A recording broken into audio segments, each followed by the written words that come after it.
माननीय अध्यक्ष जी, आज जो मेरे साथी मंत्री बिल लेकर आए हैं उसके समर्थन में मैं खड़ा हुआ। माननीय अध्यक्ष जी, मैं सुबह से जो चर्चा चल रही है 12 बजे से, ओके एक मिनट चेक कराता हूँ।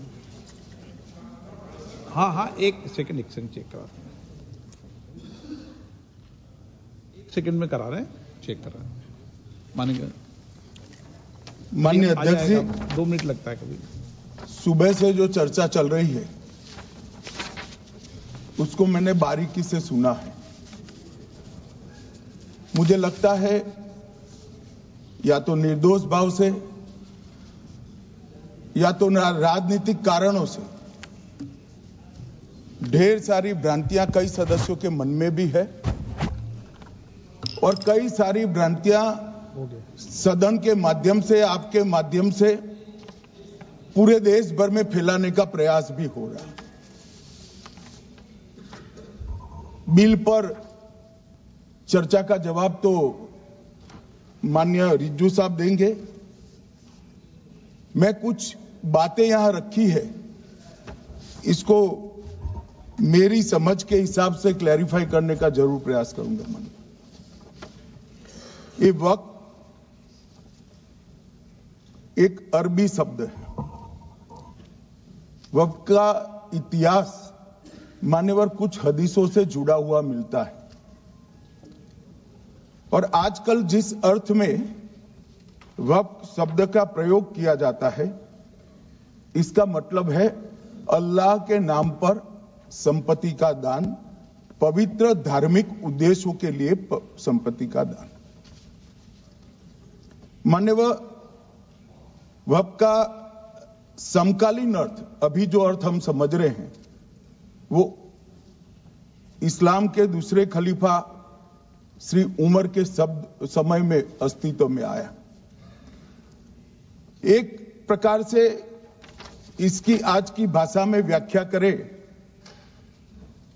तो वक्फ एक प्रकार का चैरिटेबल एंडोनमेंट है और जहां एक व्यक्ति संपत्ति, भूमि या मूल्यवान संपत्ति धार्मिक या सामाजिक भलाई के लिए दान करता है बिना उसको वापस लेने के उद्देश्य से, वहां वक्फ की रचना करती। इसमें दान देता है, वो शब्द का बड़ा महत्व है।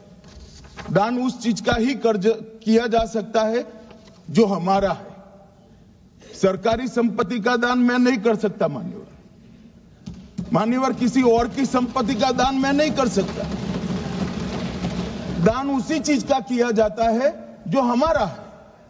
मान्यवर, इसी विषय पर ये सारा जो बहस चल रहा है।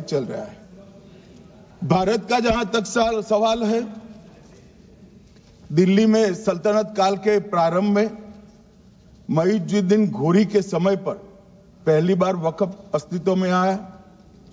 अंग्रेजों के जमाने में 1863 के धार्मिक दान अधिनियम से चलता था। बाद में चैरिटेबल प्रॉपर्टीज एक्ट 1890 से चला। उसके बाद 1913 में मुसलमान वक्फ वैलिडेटिंग एक्ट अस्तित्व में आया। तब तक ये सारी प्रक्रियाएं चैरिटेबल एक्ट के तहत चलती थी। मान्यवर, आजादी के बाद वही एक्ट को 1954 में वक्फ के केंद्रीकरण के लिए बदला गया। 95 में वक्फ न्याय अधिकरण और वक्फ बोर्डों की स्थापना की। अब ध्यान से सुनिएगा मान्यवर, वक्फ परिषद और वक्फ बोर्ड ये 1995 से आए। ये पूरा झगड़ा जो चल रहा है, आपने नॉन हिंदू को रख दिया और नॉन मुस्लिम को रख दिया, गैर मुस्लिम को रखा। वो झगड़ा वक्फ में दखल करने का है। पहले तो वक्फ में कोई गैर इस्लामिक सदस्य आएगा ही नहीं। ये स्पष्टता समझ लीजिए, ना मुतवल्ली गैर इस्लामिक होगा, ना वाकिफ गैर इस्लामिक होगा। मान्यवर, वहां कोई प्रोविजन नहीं है।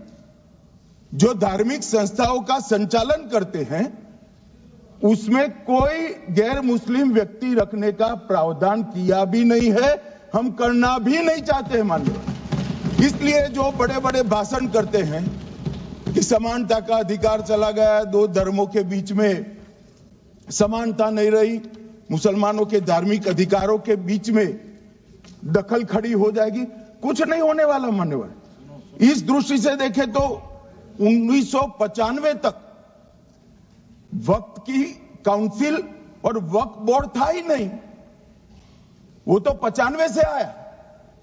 और मान्यवर, ये जो भ्रम खड़ा किया जाता है कि ये एक मुस्लिम भाइयों के धार्मिक क्रियाकलापों के अंदर, उनके दान की हुई संपत्ति के अंदर दखल करने का है, ये बहुत बड़ी भ्रांति फैलाकर माइनॉरिटी को डराकर अपनी वोट बैंक खड़ी करने के लिए किया जा रहा है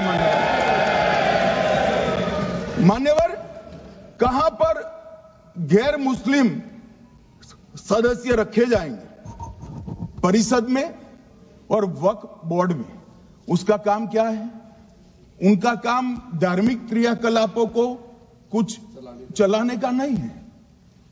वो शुद्ध रूप से वक्फ का जो कानून, दान के लिए किसी ने दी हुई संपत्ति, उसका एडमिनिस्ट्रेशन अच्छे से चल रहा है नहीं चल रहा है, कानून के हिसाब से चल रहा है नहीं चल रहा है, या तो दान जिस चीज के लिए दिया गया, इस्लाम धर्म के लिए दिया गया, गरीबों के भोजन के लिए दिया गया, गरीबों के उद्धार के लिए, वो उद्देश्य के लिए इसका उपयोग हो रहा है नहीं हो रहा है, इसका नियमन करने का काम है मान्यवर।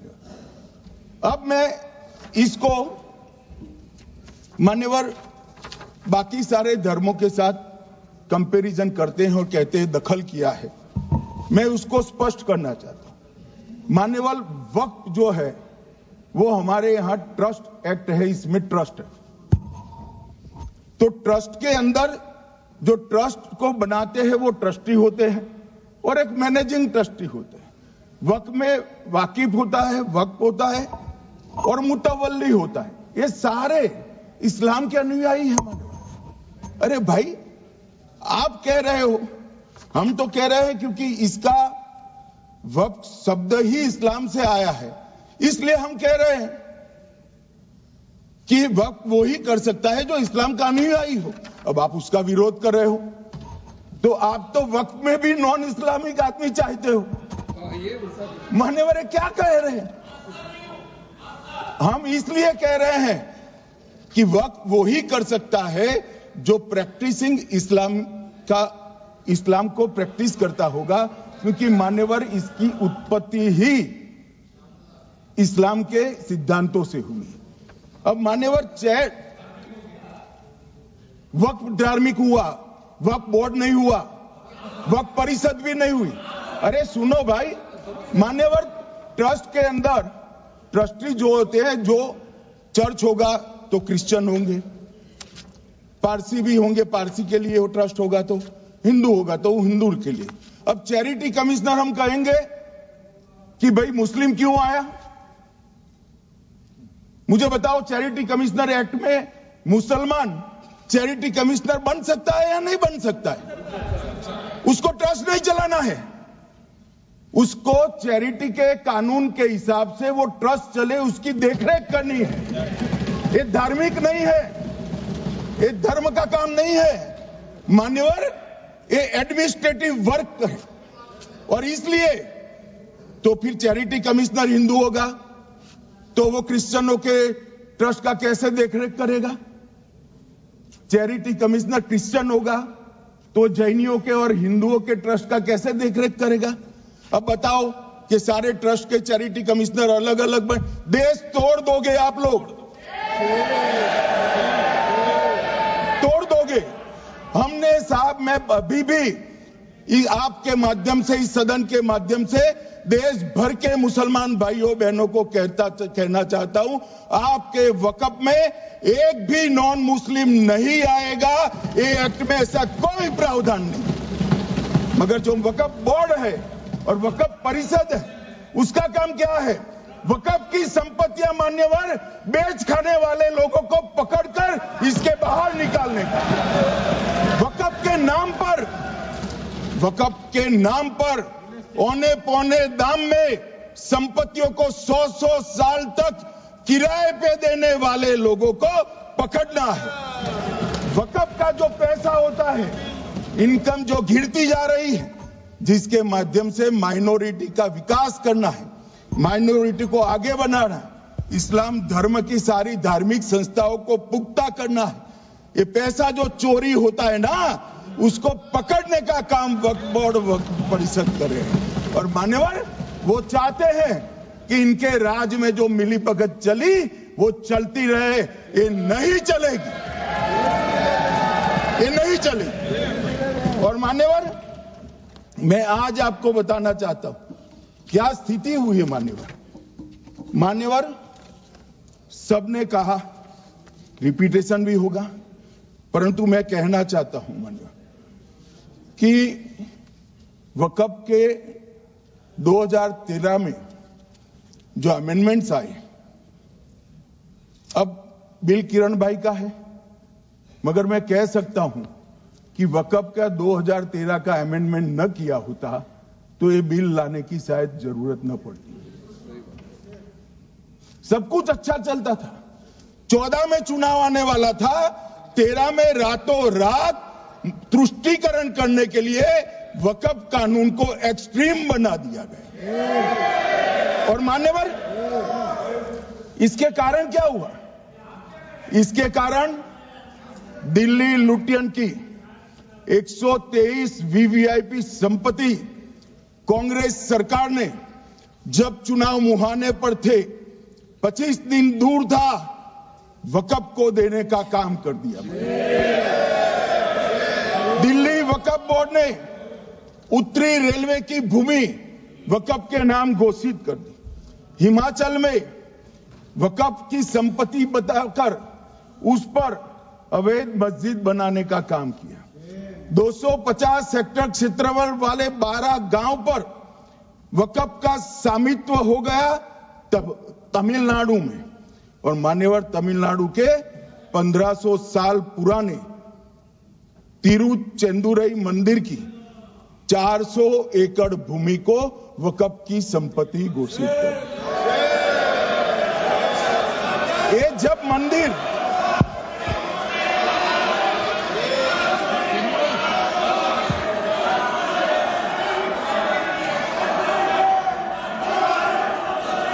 आपको मौका मिले जब अपनी बात कह देना, प्लीज बैठिए। मान्यवर कर्नाटक की, आपको मौका मिले जब अपनी बात कह देना। आप भी बहुत मिसलीड करते हैं, बैठिए। गृह मंत्री जी। मान्यवर कर्नाटक की मणिपट्टी समिति का रिपोर्ट में पढ़ रहा हूं, इसमें मेरा कुछ नहीं है, खड़े मत हो जाना। ये मणिपट्टी समिति का रिपोर्ट है। 29,000 एकड़ भूमि वक्फ की बिजनेस के उपयोग के लिए किराए पर दे दी। मान्यवर 2001 से 12 के बीच 2 लाख करोड़ की वक्फ की संपत्ति निजी संस्थानों को हस्तांतरित कर दी 100 साल की लीज पर। मान्यवर बेंगलुरु में उच्च न्यायालय में बीच में पढ़ना पड़ा, 602 एकड़ भूमि को जब्त करने से रोकना पड़ा। विजयपुर कर्नाटक के होनवाड़ गांव की 1500 एकड़ भूमि पर दावा कर उसको विवाद में डाला और 500 करोड़ की संपत्ति जिस भूमि का मूल्य है वहां 5 स्टार होटल को महीने 12,000 रुपए के किराए से दे दिया। अब मान्यवर ये कहते हैं कि इसका हिसाब किताब न करो, इसकी देखरेख न करो। भाई ये पैसा जो है देश के गरीब मुसलमान का है, ये धन्ना सोटों की चोरी के लिए नहीं, ये इसको रोकने के लिए। और इनके जो ठेकेदार बैठे हैं मान्यवर, ये यहां गरज गरज कर बोलते हैं, खुद तो समझे बगैर बोलते हैं, कुछ समझ कर बोलते हैं। उनको लगता है कि इससे हम जीत जाएंगे। मान्यवर, कर्नाटक में दत्तापीठ के मंदिर पर क्लेम किया, तालीपरंबा 75 साल पुराने एक दावे के आधार पर 600 एकड़ जमीन का दावा किया और ईसाई समुदाय की भी ढेर सारी जमीनों पर कब्जा कर लिया गया। मान्यवर, आज देश के कई गणमान्य चर्च और चर्च के समूह वक्फ बिल का समर्थन कर रहे हैं। उनको लगता है कि इसका विरोध कर हम मुस्लिम भाइयों की सिंपैथी जीतकर अपनी वोट बैंक पक्का करेंगे। उसमें कोई फायदा नहीं होगा अखिलेश, इसलिए कि 4 साल में मुस्लिम भाइयों को मालूम पड़ जाएगा कि कानून तो उनके फायदे में है। और इसके साथ ये दक्षिण के सारे जो सांसद बोल रहे हैं, अपनी अपनी कॉन्स्टिट्यूएंसी में सारे चर्च को मान्यवर नाराज कर रहे हैं, उनको पता नहीं, सारे चर्च को नाराज कर रहे हैं। सारे चर्च ने रिजोल्व किया है कि हम खिलाफ इसका हम समर्थन करते हैं। मान्यवर, तेलंगाना में 66,000 करोड़ की 1700 एकड़ जमीन पर दावा कर दिया। असम में मोरीगांव जिले की 134 एकड़ भूमि पर दावा हुआ। बिहार का मैं लालू जी के कोर्ट के साथ बाद में बताता हूं। गुरुद्वारा से संबंधित हरियाणा की 14 मरला भूमि को वक्फ को सौंप दिया। और मान्यवर, प्रयागराज में चंद्रशेखर आजाद पार्क को भी वक्फ घोषित किया। और मान्यवर, महाराष्ट्र के वडानगे गांव में महादेव की मंदिर पर दावा किया और बीड में कंकलेश्वर मंदिर की 12 एकड़ जमीन वक्फ बोर्ड ने जबरन ले ली। मान्यवर, ये सब जब जो चल रहा है, इसमें आज भी मैं स्पष्ट करना चाहता हूं, वक्फ जो कि मुस्लिम भाइयों की धार्मिक क्रियाकलाप और उनके बनाए हुए दान से ट्रस्ट है, उसमें सरकार कोई दखल करना नहीं चाहती है। मुतवल्ली भी उनका होगा, वाकिफ भी उनका होगा, वक्फ भी उनका होगा। परंतु वक्फ की संपत्ति, इसका रख रखाव ठीक से हो रहा है नहीं। वक्फ का संचालन कानून के हिसाब से हो रहा है, निजी उपयोग के हिसाब से धर्मादा किया।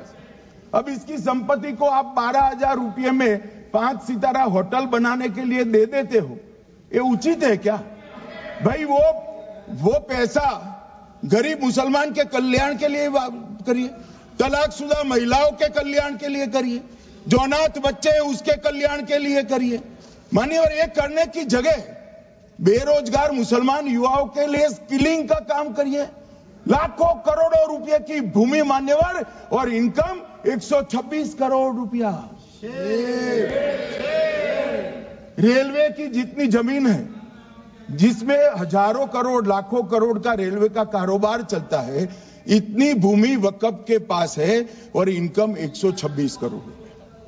मान्यवर कहते हैं कि इनकम का क्या उद्देश्य है?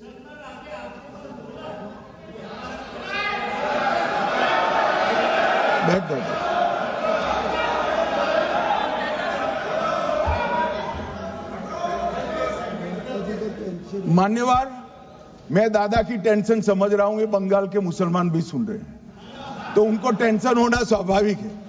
मान्यवर, लालू प्रसाद जी, आज आरजेडी के सारे सदस्य बोले, जब 2013 का अमेंडमेंट आया, मैं लालू जी का तो पूरा पढ़ना चाहता हूं, बाकी सदस्यों का सिर्फ टोकन पढ़ूंगा। लालू जी ने क्या कहा? मैडम, सरकार जो यह संशोधन विधेयक पेश किया है, सरकार की पहल का हम स्वागत करते हैं। शाहनवाज हुसैन जी और अन्य माननीय सदस्यों ने अपनी बातों को यहां रखा, मैं उसका समर्थन करता हूं। आप देखिए, सारी जमीनें हड़प ली गई है, चाहे सरकारी हो या गैर सरकारी। वक्फ बोर्ड में जो काम करने वाले लोग हैं उनके द्वारा सारी प्राइम लैंड को बेच दिया गया है। पटना में ही डाक बंगले की जितनी प्रॉपर्टी थी सब पर अपार्टमेंट बन गए। इस तरह की काफी लूट खसोट हुई है। हम संशोधन विधेयक तो आपको अंत में लाए हैं, समर्थन करते हैं, लेकिन मैं चाहता हूं कि भविष्य में आप कड़ा कानून लाइए और ये जो चोरी करने वाले लोग हो उनको जेल की सलाखों के पीछे। अब साहब लालू प्रसाद की इच्छा इन्होंने तो पूरी नहीं की, नरेंद्र मोदी जी ने पूरी कर दी। ये लालू जी ने कहा था एक कड़ा कानून लाइए। मान्यवर शरीफुद्दीन शरीफ उन्होंने कहा मंत्री जी समझते हैं कि शायद इससे मुसलमानों का वोट मिल जाएगा, लिहाजा मुसलमान लोगों ने भी खुद ही तबाही मचाई है, इसलिए मैं गुजारिश करूंगा कि इसके लिए आप सख्त कानून बनाइए, उनके हाथों में हथकड़ियां पहनाइए और जो उनके कब्जे किए हैं वो जमीनों बेचकर गरीब और तलाकशुदा मुस्लिम बहनों का कल्याण करिए। इसके बाद श्री हमीदुल्लाह सैयद लक्षद्वीप से थे, उनका भी इसी टोन का भाषण है। और मान्यवर मैं आज की बात नहीं कर रहा हूं, 2013 का जो बिल कांग्रेस पार्टी लेकर आई इसके विरोध में इनके समर्थकों ने जो कहा था मान्यवर ये है। और क्या होगा भाई इससे? पारदर्शी ऑडिट होगी, आज ऑडिट ही नहीं हो रही, रिपोर्ट ऑनलाइन जमा करने की सिस्टम नहीं है, वो होगी, रिपोर्ट देनी पड़ेगी, बैलेंस शीट जमा करनी पड़ेगी, ऑडिट होगी, कैग के रिटायर्ड ऑफिसर ऑडिट करेंगे और मान्यवर पारदर्शिता आएगी। इससे क्यों डरना चाहिए किसी को? पारदर्शिता से क्यों? और वक्फ बोर्ड और वक्फ परिषद इसका कोई ऑर्डर हम ऐसा नहीं लिख रहे हैं कि कोर्ट में नहीं जा सकते। आपने तो कर दिया था कि एक ऑर्डर को कोई कोर्ट में चैलेंज ही नहीं कर सकता, पूरा संविधान वहां समाप्त कर दिया मान्यवर। और मान्यवर हम तो इसको कहते हैं कि कोई भी चैलेंज कर सकता है कायदे की अदालत में। इस देश में संविधान का राज है, ग्रीवेंसेस जिसका भी हो कोर्ट में जा सकता है। 2013 में जिसकी भूमि हड़पी इसके ग्रीवेंसेस को भी कोर्ट के फोरम से बाहर करने का पाप एक कांग्रेस पार्टी ने किया। मान्यवर एक अफवाह और फैला रहे, प्रोस्पेक्टिव इफेक्ट से आ रहा है। मैं स्पष्ट कर देना चाहता हूं, इस सदन में बोलने के वक्त जिम्मेदारी के साथ बोलना चाहिए। अगर ये कानून का पहला पेज और तीसरी तक धाराएं भी पड़ी होती तो इसमें स्पष्ट लिखा है ये कानून का अमल जिस दिन पारित होने के बाद भारत सरकार नोटिफिकेशन बाहर निकालेगी उस दिन के बाद होगा। मतलब रिट्रोस्पेक्टिव इफेक्ट नहीं है, मगर मुस्लिम भाइयों को डराया जा रहा है कि रिट्रोस्पेक्टिव इफेक्ट से आएगा। मान्यवर ये कह रहे कलेक्टर क्यों रखा है? मुझे एक बात बताओ भाई, जो बता सकते हैं, अगर किसी मंदिर के लिए जमीन खरीदनी है तो जमीन की मालिकी किसकी है वो हमारे देश में कौन तय करता है? सबको मालूम है, कलेक्टर करता है सर, रेवेन्यू ऑफिसर वही है। तो अगर वक्फ की भूमि जो वक्फ कर रहा है उसकी है या नहीं है, इसकी जांच कलेक्टर करे तो इसमें आपत्ति क्या है? वक्फ तो दान है भाई, और दान अपनी संपत्ति का किया जा सकता है, किसी और की संपत्ति का नहीं किया जा सकता। गांव में कोई बेचारा अमेरिका गया है 4 महीने पढ़ने के लिए, घूमने के लिए, आता है तो कि वक्फ घोषित हो गया। कोई कारोबार करने के लिए दिल्ली आया, आता है तो कि वक्फ घोषित हो गया। अरे ऐसे नहीं होता भाई, कलेक्टर को पूछना पड़ेगा सरकारी संपत्ति है या नहीं है, इसकी जांच करनी चाहिए या नहीं करनी चाहिए। ढेर सारे मंदिर बनते हैं, बने भी है, बनेंगे भी, ढेर सारे चर्च बने हैं, गुरुद्वारे बने हैं, सरकारी संपत्ति पर बन सकते हैं क्या? नहीं बन सकते मान्यवर। जहां वक्फ की घोषणा होती है वो भूमि सरकारी है या नहीं है वो सत्यापित करना ही चाहिए, और कलेक्टर के अलावे इसको कोई सत्यापित नहीं। मान्यवर इन्होंने मैंने पहले भी बताया मान्यवर, कोर्ट को भी रास्ते से निकाल दिया। मैं बाद में बात करता हूं मान्यवर। ये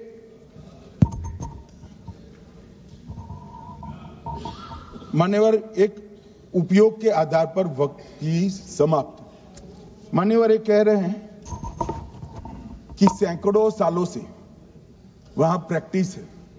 अब वो तो वक्फ रजिस्टर हो गया, आपने घोषित कर दिया, वक्फ में रजिस्टर भी हो गए, अब इसका सवाल नहीं है। मगर सैकड़ों साल की प्रैक्टिस, मुगलों के समय की प्रैक्टिस आज घोषित की जा सकती है क्या? अगर वहां नमाज पढ़ रहे हैं तो लोग देखते होंगे, कब्रिस्तान होगा लोग देखते होंगे, दरगाह होगी तो लोग देखते होंगे, और घोषित भी हो चुका होगा, रजिस्टर भी हो चुका होगा। अब अगर आप वक्फ घोषित करना है तो उसको ऐसे नहीं कर सकते मान्यवर, अधिकृत करना चाहिए। मान्यवर, जो दूसरा सुधार लेकर आए किरण जी, वो ही है कि धारा 36 में वक्फ संपत्तियों को बिना किसी स्पष्ट प्रक्रिया से, मालिकी की प्रक्रिया से पंजीकृत नहीं किया जा सकता। मान्यवर, अपील का प्रावधान वर्तमान में अधिनियम में ट्रिब्यूनल के निर्णय के खिलाफ अपील करने का कोई प्रावधान नहीं है। ये दृष्टिभ्रम खड़ा कर रहे थे गोगाई जी कि हाईकोर्ट में जा सकते। हाईकोर्ट में सिविल सूट नहीं जा सकता, रीट के अधिकारों का उपयोग कर हाईकोर्ट में जा सकते हैं। सिविल सूट में ज्यादा प्रोटेक्शन मिलता है मूल मालिक को। आपने सिविल सूट को खत्म कर दिया था। रीट के जुडिक्शन बहुत सीमित है, हम सब जानते हैं कि ये सीमित कर दिया गया था, आप भी जानते हो, मगर आपको वोट बैंक चाहिए। मान्यवर, ये हमारा स्पष्ट सिद्धांत है भारतीय जनता पार्टी की, मोदी सरकार का, कि वोट बैंक के लिए हम कोई कानून नहीं लाए। कानून न्याय के लिए होता है, कानून लोगों के कल्याण के लिए होता है। इन्होंने कहा कैसे कैसे कानून आए हैं, मैं बता देता हूं सब। अभी कांग्रेस के महासचिव और माननीय सदस्य कह रहे थे क्या कानून आ रहे हैं, सब किस प्रकार के कानून आ रहे हैं। मान्यवर, इसी सदन में नरेंद्र मोदी सरकार ही महिलाओं को 33% आरक्षण का कानून लाए। इसी सरकार में पिछड़ों को संवैधानिक अधिकार दिया गया। मान्यवर, इसी सरकार में बजट जो आए, इसमें गरीबों को गैस, शौचालय, पानी, 5 लाख तक का बीमा, 5 किलो अनाज, बिजली और घर दिए गए। मान्यवर, और कन्वर्जन कानून की बात करते थे और हंसते हंसते कहते थे कर्नाटक सरकार कन्वर्जन कानून लेकर आई है। सबसे पहला कन्वर्जन कानून उड़ीसा और मध्य प्रदेश में कांग्रेस सरकार लेकर आई, मगर उस वक्त कांग्रेस सरकार तुष्टीकरण की नीति पर नहीं चलती थी, महात्मा गांधी के सिद्धांतों पर चलती थी। मध्य प्रदेश और उड़ीसा में सबसे पहला कन्वर्जन के खिलाफ कानून कोई लाया तो कांग्रेस पार्टी लाई, और मुझे गर्व है मेरी पार्टी की सरकारें कन्वर्जन पर कानून लाती है। मान्यवर, सबको अपना धर्म का अनुसरण करने का अधिकार है, कोई शौक से करे, मगर लोभ, लालच, भय, इससे धर्म परिवर्तन नहीं कराया जा सकता। किसी गरीब के पास खाना नहीं है, खाना देकर उसका धर्म बदला दोगे? कोई थोड़ा कम पढ़ा लिखा व्यक्ति है, उसका धर्म बदला दोगे? ऐसे नहीं होगा मान्यवर। और आपने भी किए हैं कानून, आप नए नए आए हो, आपको मालूम नहीं है मान्यवर, इनको मालूम नहीं, अभी अभी आए हैं 5 साल से। ये कांग्रेस पार्टी ने कानून किए थे मान्यवर। अपील का प्रावधान भी हमने आगे बढ़ाया, और गैर मुसलमानों के द्वारा दान की गई संपत्तियों पर, गैर मुसलमानों की दान की संपत्तियों पर वक्फ अधिनियम को हमने लगने से मना कर दिया। मानो उनके लिए चैरिटी कमिश्नर का कायदा है। ये प्रैक्टिसिंग इस्लाम, जो इस्लाम की प्रैक्टिस करते हैं, इसीलिए मान्यवर हमने ओवरराइडिंग इफेक्ट को भी समाप्त कर दिया। मान्यवर, ट्रस्ट का नियमन करने का जो कानून होता है, जैसे चैरिटी कमिश्नर के कानून में कोई ओवरराइडिंग इफेक्ट नहीं है। जहां क्लासेस आते हैं वहां ओवरराइडिंग इफेक्ट होती है। यहां ओवरराइडिंग इफेक्ट इसलिए देगी कि आप जिसकी संपत्ति हड़पी जाएगी उसको कोर्ट से जाने से रोकना चाहते थे, इसलिए ओवरराइडिंग इफेक्ट जो हमने मान्यवर निकाल दिया है। मान्यवर एक ऐसी चर्चा लेकर आए कि चर्चा नहीं, मैं आपको बताना चाहता हूं 2013 में जो अमेंडमेंट बिल आया जिसके कारण ये बिल लाना पड़ा, वो बिल में कुल मिलाकर 5.4 घंटे चर्चा हुई थी, 5.5 घंटे दोनों सदन मिलाकर, और इस बिल में दोनों सदन मिलाकर 16 घंटे चर्चा हो रही है मान्यवर, 16 घंटे। इसके अलावे हमने डिमांड किया समिति बनाओ, समिति भी बनाई, 38 मीटिंगें हुई, 113 घंटे चर्चा हुई, 284 हितधारक बनाए गए, वक्फ बोर्डों की संख्या जो उपस्थित वक्फ बोर्ड भी हुए राज्यों के 25 हुए, राज्य सरकार के प्रतिनिधि 15 राज्य सरकारों के आए, सांसद 8 हुए, विधायक विधान परिषद 7 हुए, और अध्ययन दौरे 3 किए गए, और अल्पसंख्यक आयोगों को भी 5 बुलाया गया। ये सबसे 92.68 लाख करीब 1 करोड़ सुझाव देश भर से ऑनलाइन आए, इसकी मीमांसा कर ये कानून बना है। आप ऐसे इसको खारिज नहीं कर सकते हो भाई, पूरी प्रक्रिया को आप जो कर रहे हैं 5.5 घंटे की प्रक्रिया, ये बहुत लोकतांत्रिक प्रक्रिया है, और हम 16 घंटे चर्चा करते हैं कि चर्चा आपके अनुरूप चर्चा नहीं हो सकती। ये सदन में हर सदस्य बोलने के लिए स्वतंत्र है, कोई परिवार की यहां चलती नहीं है, ये तो जनता के नुमाइंदे हैं, किसी की कृपा से नहीं आए हैं। मान्यवर, वो जो दिल में है, जो जनता की आवाज है, वो रखेंगे। मान्यवर, एक सदस्य द्वारा कहा गया कि ये मिसलीडिंग है कि पुराने कानून में 2013 के जो अमेंडमेंट्स थे उसमें अपील का प्रोविजन था। अब मैं कहना चाहता हूं 83(9) उसमें अधिकरण द्वारा किए गए किसी भी विनिश्चय का आदेश विरुद्ध, चाहे वो अंतरिम हो या फाइनल, इस पर अपील नहीं हो सकती। इसका मतलब अपील का प्रोविजन आपने रखा ही नहीं था।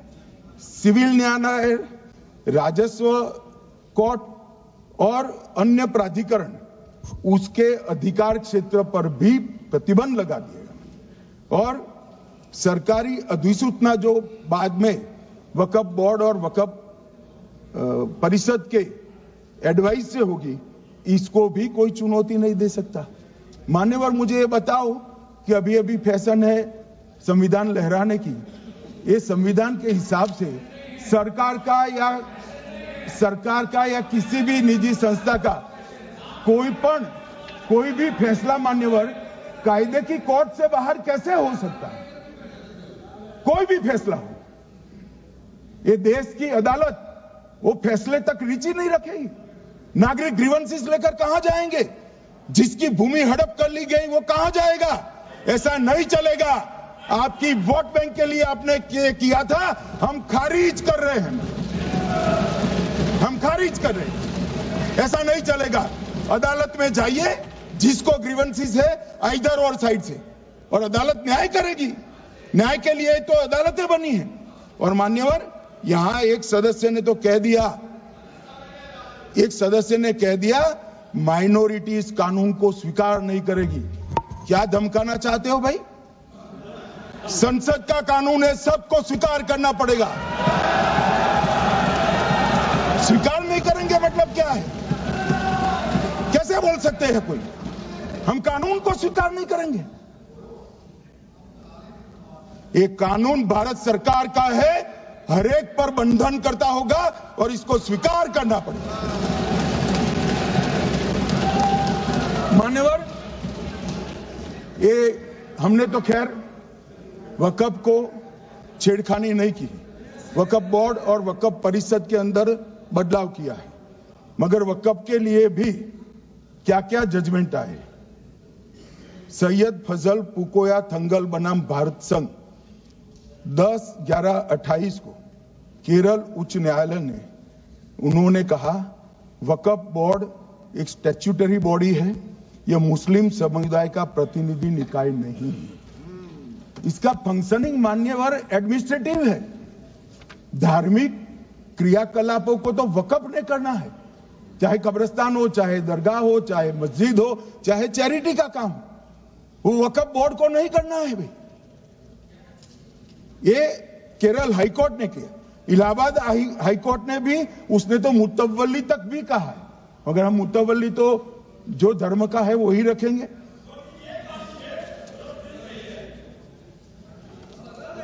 मान्यवर, इन्होंने कहा एक मुतवल्ली के कर्तव्य विशुद्ध रूप से धर्म निरपेक्ष कैरेक्टर है, मगर हम मुतवल्ली को छू नहीं रहे। मान्यवर ये कह रहे थे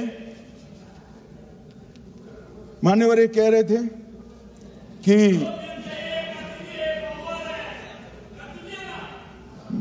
मान्यवर ये कह रहे थे कि कोई गड़बड़ियां नहीं हुई। मान्यवर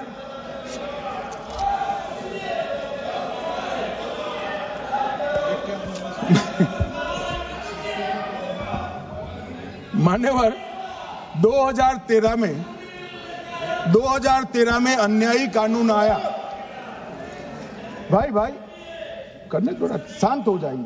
ये 26 के कारण डरे हुए हैं और कुछ कारण नहीं। चुनाव जो है ना अक्टूबर में, 25 में जो चुनाव है इसके कारण डरे। मान्यवर भाई बैठ जाओ।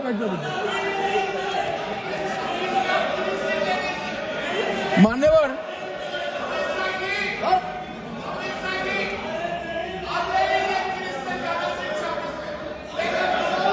बैठ जाओ। बंगाल में आकर कहूंगा ये राजनीतिक हिसाब किताब का अखाड़ा नहीं है, छाती पर ठोक कर कहूंगा ज्यादा सीधा है।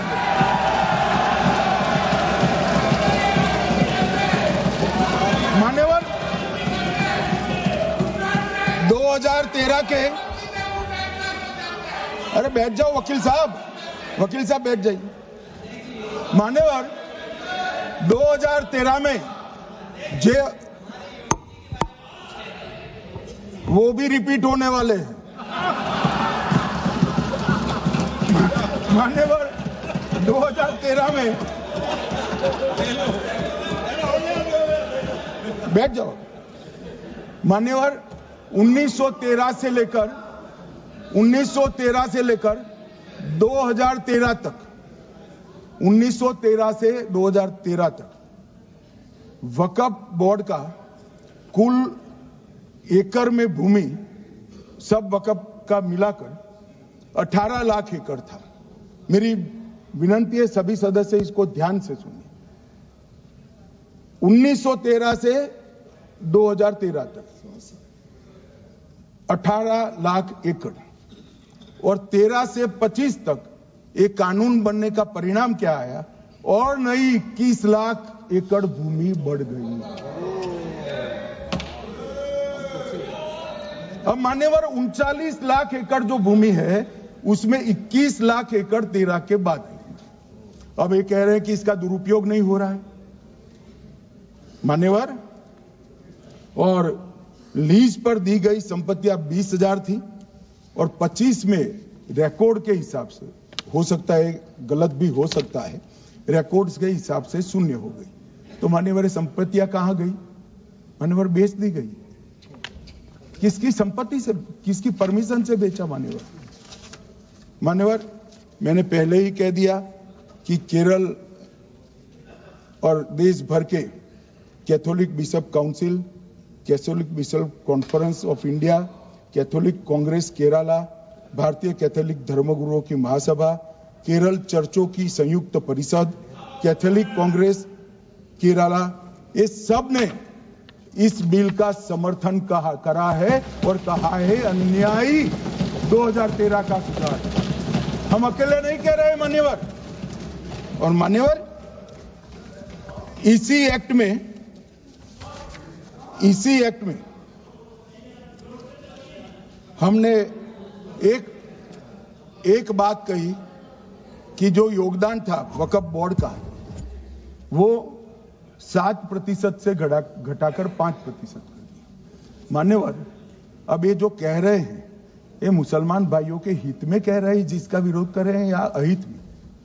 अगर 7 से 5% हमने कम किया तो ये कहां जाएगा? वो वक्फ में रहेगा। वक्फ बोर्ड का कम किया है। जो मस्जिद चल रही है उसको हमने 2% बढ़ाया है। ये उल्टा समझ रहे हैं। मान्यवर, ये बिल जमीनों की सुरक्षा प्रदान करेगी। मान्यवर, किसी की जमीन अब घोषणा मात्र से वक्फ नहीं बनेगी, उसको प्रोटेक्शन। मान्यवर, पुरातत्व विभाग और एएसआई की जमीन को हम सुरक्षा देंगे। आदिवासी भाइयों की शेड्यूल 5 और शेड्यूल 6 की जो जमीन है वो सुरक्षित हो जाएगी। निजी संपत्ति जो आम नागरिकों की है वो भी सुरक्षित हो जाएगी। और वक्फ करने के लिए स्वामित्व को दान तो साहब अपनी संपत्ति का ही कर सकते हैं, गांव की संपत्ति का दान नहीं कर सकते। तो वक्फ निजी संपत्ति से ही स्वामित्व के बगैर नहीं हो पाएगा। इसमें पारदर्शिता लाने के लिए सूचना की प्रक्रिया को दाखिल किया गया है। वक्फ बोर्ड की वक्फ की जो संपत्ति घोषित करने की अधिकार थे उसको समाप्त कर दिए। कलेक्टर से सर्टिफाइड कराना पड़ेगा और नए वक्फ पारदर्शी तरीके से पंजीकृत भी करने पड़ेंगे। रजिस्ट्रेशन के बगैर कोई संस्था नहीं चल सकती। और मुस्लिम ट्रस्ट अब तक के जो है उसको हमने इस जो माफ करना, कई सारे ऐसे मुसलमान भाई हैं जो वक्फ के कानून को अंदर दायरे में आना नहीं चाहते। मुझे मिले थे वोरा समाज वाले, वोरा समाज है, अहमदिया है, कई सारे ऐसे समुदाय हैं, सिया भी है, पसमंदाओं के भी कुछ ट्रस्ट हैं। वो सभी को मैं एक आनंद का समाचार देना चाहता हूं, अब मुसलमान भी ट्रस्ट एक्ट के अंदर अपना ट्रस्ट रजिस्टर करा सकता है। इसके लिए कंपलसरी नहीं है कि वो वक्फ के कानून में भी जाए, चैरिटी कमिश्नर एक्ट के तहत वो करने वाला है। मान्यवर, भूमि के रिकॉर्ड का कार्यालय होगा, समाचार पत्र और क्षेत्रीय भाषाओं में इसकी एडवर्टाइज दी जाएगी। ढेर सारे प्रावधान मान्यवर इसके अंदर किए हैं। महिला, सिया, पसमंदा, वोरा, अहमदिया, उनका हमने समावेश किया ही है। और उन्होंने कहा, मैं सुन रहा था, मान्यवर एक फैशन हो गई। राम जन्मभूमि का मंदिर बनाने की बात आई तो इस देश के अंदर खून की नदियां बह जाएगी, मुसलमान रोड पर आ जाएगा, मुसलमानों का ये हो जाएगा, वो ट्रिपल तलाक, फिर से डर, सीए आया कि मुसलमानों की नागरिकता चली जाएगी। जिन जिन ने भाषण किया है, एक मुसलमान की नागरिकता गई है तो बता दो। मुसलमान भी जानता है। और मैं तो आपके माध्यम से देश के मुसलमानों को अपील करना चाहता हूं, मान्यवर, मैंने बहुत झेला है। ये कहते थे कि सीए कानून मुसलमानों की नागरिकता लेने 2 साल हो गए, एक भी मुसलमान की नागरिकता गई है तो सदन के पटल पर रखी। कितना झूठ फैलाया इन्होंने। मान्यवर, धारा 370 हटाई। ये कह रहे थे मुसलमानों का ये हो जाएगा, वो हो जाएगा। फिर से उमर अब्दुल्ला जीत कर आज शासन कर रहे हैं। आतंकवाद समाप्त हो गया, विकास शुरू हो गया, पर्यटन बढ़ गया। मान्यवर, एक कांग्रेस पार्टी और उसके साथियों ने मुसलमान भाइयों को डरा डरा कर अपनी वोट बैंक खड़ी करने का काम किया। हम नहीं डरा रहे मुसलमानों को, आप डरा रहे हो भाई। आप कह रहे हो ये हो जाएगा। मैं कहता हूं इस देश के नागरिक को, किसी भी धर्म का हो, कोई आंच नहीं आएगी मान्यवर। ये नरेंद्र मोदी सरकार का सरकार। मान्यवर,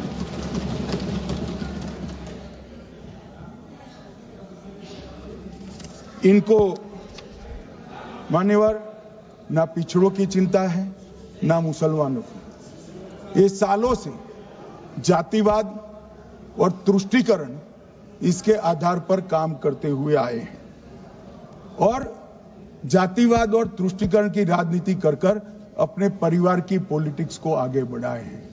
मगर 2014 से मान्यवर जातिवाद, तुष्टीकरण और परिवारवाद को एक साथ नरेंद्र मोदी ने समाप्त कर कर विकास की राजनीति इस देश में प्रस्तावित की। पॉलिटिक्स ऑफ परफॉर्मेंस, परफॉर्म करिए और चुनकर आइए। 3 टर्म मोदी जी को चुना है और 3 टर्म भारतीय जनता पार्टी की सरकार रहने वाली है। मेरी बात ठीक कर मान्यवर, अंत में मैं किरण जी को बहुत बहुत बधाई देना चाहता हूं कि बहुत अभ्यास कर सारे दूषणों को निकालकर वक्फ कानून को शुद्ध, पारदर्शी और उद्देश्यों को समर्पित बनाने का काम रिज्जू साहब लेकर आए हैं। मैं इसका समर्थन करता हूं। ईटी मोहम्मद बशीर, आप कुछ बोलना चाहते थे? छोड़िए, गृह मंत्री जी ने विषय रख दिया। मेरा नाम सर माननीय वेणुगोपाल जी ने लिया था और सर मैंने बड़ा स्पष्टता से सर कह दिया था। ईटी मोहम्मद बशीर बाद में करो। ईटी मोहम्मद बशीर छोड़िए। ET Mohammed Basheer. Sir, thank you very much. Honorable Home Minister has completed a speech, lengthy speech.